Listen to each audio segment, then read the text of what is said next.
conservative, Christian, mother, wife, Air Force veteran. gun rights advocate. This is Stacy on the Right. Here's your host, Stacy Washington. Welcome back. You're live and direct with Stacy on the Right. We're welcoming in Scott Walter, author of Arabella, the dark money network of leftist billionaires secretly transforming America. Thank you so much for joining tonight. Great to be with you.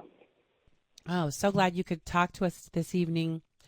We're talking about Infiltrated, the ideological capture of homelessness advocacy.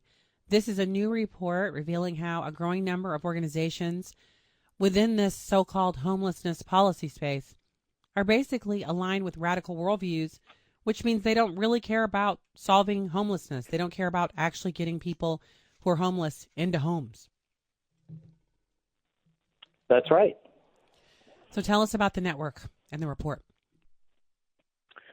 Well, the first thing to say, I always insist that it's important to understand there's hundreds of groups involved in homelessness, and they vary. Some of them actually are helping people.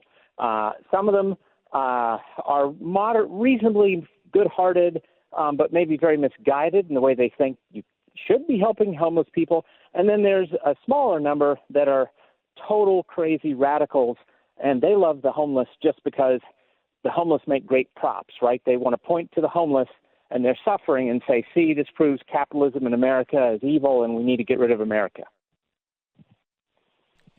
So the groups that are abusing the homeless for their own gain are the focus of this report. What did you find? Well, we found that because the radicals have a tendency to move toward all this, because they like the very notion of homelessness or the display of homelessness, they have had a greater and greater effect on the ideas of much broader groups, even ones that are not as radical. And so they have especially pushed two terrible policy ideas that have become, at this point, they're considered conventional wisdom in the field. One is housing first, which is the idea that, we just need to give housing to homeless people and, that'll fix everything, right? The fact that they're a fentanyl addict or they're schizophrenic, that's okay. Just give them a government home and that will go away. And then you also have the other great crazy notion in the policy world, harm reduction, it's called, which sounds wonderful. Who's opposed to harm reduction? Except what they mean is things like giving clean needles to heroin addicts, which, again, is probably not going to help your homeless heroin addict very much. It won't help them at all. Honestly, it's like a license to hurt themselves because people who inject drugs are often in scenarios where they can't have, it's not clean. It's not a sanitary space. So they're exposing themselves to all kinds of diseases besides the harm that comes from the actual drug use itself. So, every needle set that's given out facilitates more drug use, which should be the opposite of what we're looking for in this, especially in the homeless space, but anywhere. Well, exactly. And the thing that's, of course, frustrating, you could call it democracy suppression, right? You can be sure that large majorities of Americans don't think either of those crazy ideas are desirable and don't want their tax dollars subsidizing people who advocate for and litigate for those ideas. And yet that is what's happening. So the answer to this, because we've actually talked about homelessness a lot on the show. I remember doing some research into it when I was writing for the Post-Dispatch many years ago and learning that there are actually some major cities that had success in putting together tiny home communities for homeless people so that they could kind of step back into being housed. Because, persistently homeless individuals actually, they're you can't just put them into a home. If they've been unhoused for more than a year, they're actually averse to living indoors because they're suffering from a mental illness that stems from being unhoused. So they have to be stepped into it. And a tiny home is often really the only solution, the only thing they'll permit. And then they get counseling and therapy at a, co-located kind of community center environment. There's also showers in the community center. And so they begin to kind of work their way into a place where they would not just want to be housed, but would consider it a possibility for themselves. But we don't even focus on that anymore. I have yet to hear anyone in the homeless space recently, when they're in an interview, talk about these kinds of options. All I hear is, needle programs, decriminalizing homelessness, which is actually very, very unhelpful, and an overall sense that homeless people have rights, and you not wanting to be around homeless people actually denies their right to be homeless and to be around you, which is nonsensical, but that's what I'm seeing out there. Well, that was wonderful, because you're right. Helping people who are homeless is a very difficult task, and God bless those folks who actually are helping people. But as you just said, in way too much of this whole sector, people are no longer talking about exactly these kinds of difficult and intensive efforts to help them. They're only talking about, they got a right to be on the street. Shut up. So we do actually have a right not to be around homeless people. I know that's not popular to say, and it's actually seen as being, you're heartless. You're not the kind of person do you call yourself a Christian? I've actually had people tell me that. And I would say, this has zero to do with me being a Christian. If I support people who are homeless being housed, and I also say I have the right not to be around homeless people, that's actually, those two things can exist in the same universe. But I mean, it's just so few and far between that we hear anyone. What I mostly see them doing is connecting to those who are in the soft on crime policies, those who want criminal justice reform. And those two groups go hand in hand together and have created dystopian hellholes in Los Angeles and really all the major cities around the country that have huge homelessness problems. But a lot of them are in LA or not LA, but California, because California has such good weather. But you understand what I'm saying? We are being bombarded by people who hold nonsensical ideas. No, you're quite right. And again, the really radical subset of the groups that I was talking about before are very explicit. You should just abolish the police, period. Not just so it's not just the homeless who shouldn't have laws against vagrancy enforced against them, but you actually shouldn't have police enforcing any laws anywhere. And that's marvelous utopian. But of course, as we know, utopians bring the dystopia that you were just talking about. So once the dystopian environment set in, I notice that those people aren't really anywhere to be found. They're gone. They've advocated for soft on crime policies, for the police to kind of step back. And then once all that happens, they just, they go away. And we don't see them anymore. We don't hear from them anymore. Yeah, they're not living in those hellhole neighborhoods, not a bit. They show up occasionally for a rally, and to use that as a set, like a movie producer would. But it isn't where they, the Black Lives Matter activists, great example of this, right? They raced to George Floyd's neighborhood, and they had a wonderful rally, and it was very well photographed, and they demanded the police be abolished, and then they disappeared, taking millions of dollars with them, and nobody in that neighborhood was better off at all. So at this point, we see the results of these policies, but how do we roll them back? What do we do? Well, I think that it's important to keep banging the drum for a very simple thing, right? You talked earlier about how they attacked your moral authority, right? You don't have the moral high ground. You're not a Christian. You're not compassionate. Well, we have to pound the drum against them. They are not compassionate. They are not helping people who are suffering on the streets. And, again, Americans are generous and compassionate. And if we insist, we can't have tax dollars going to people who are not, are supposed to be helping the homeless, but not doing it. If you want tax dollars, you need to be able to show that you've made people's lives better. And if you can't, You shouldn't be getting those tax dollars anymore. So that is, yes, accountability.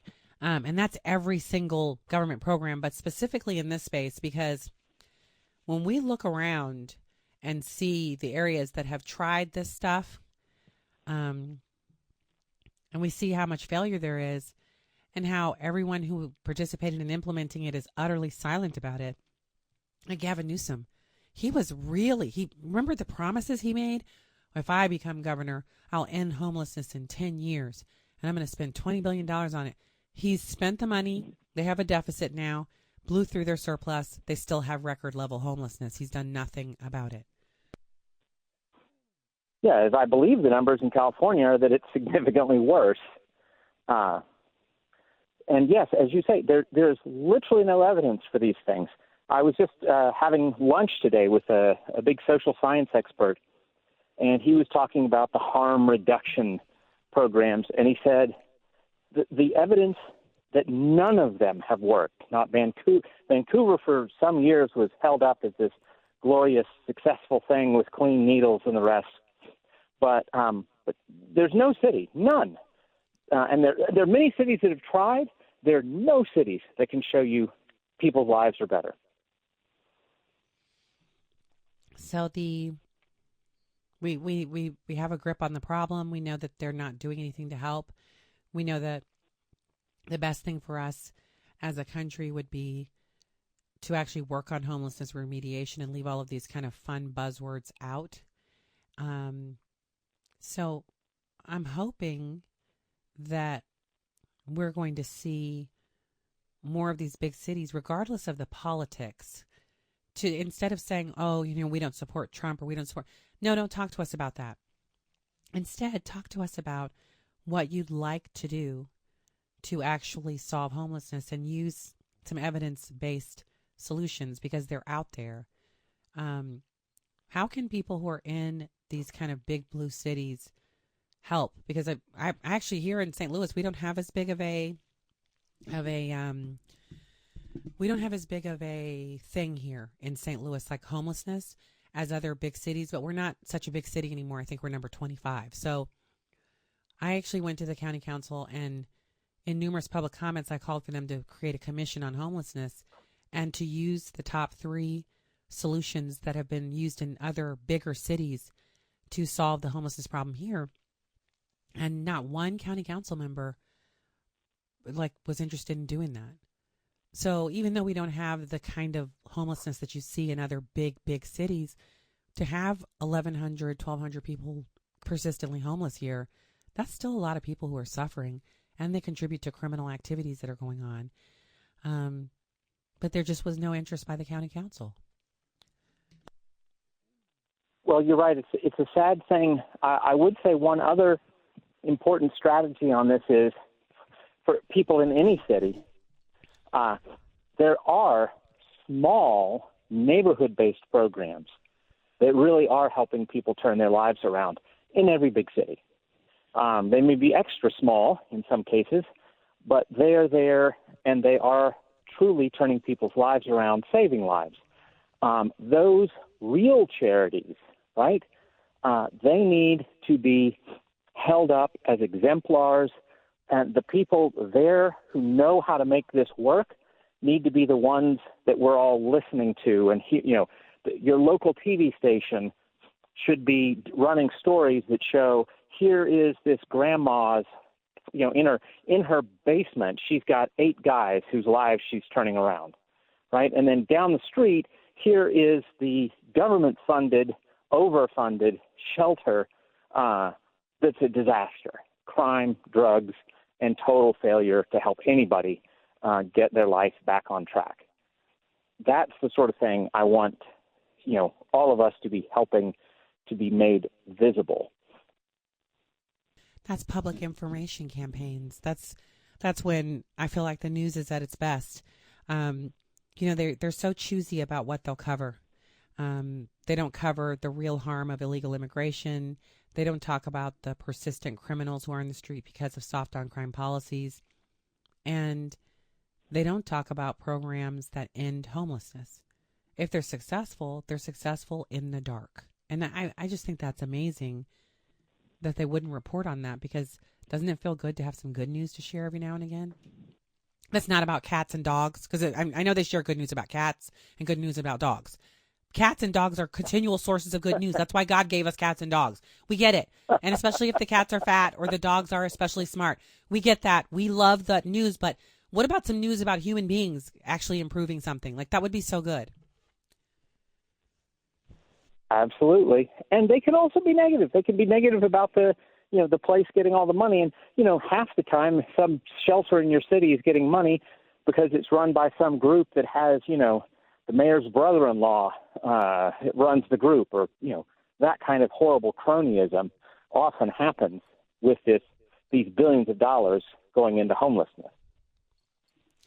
Yeah. So, okay. Yeah, you're right. I'll add a caveat to my statement that if good news is related to some person who's got a huge grift going on, but it makes them look like they don't, then we get that.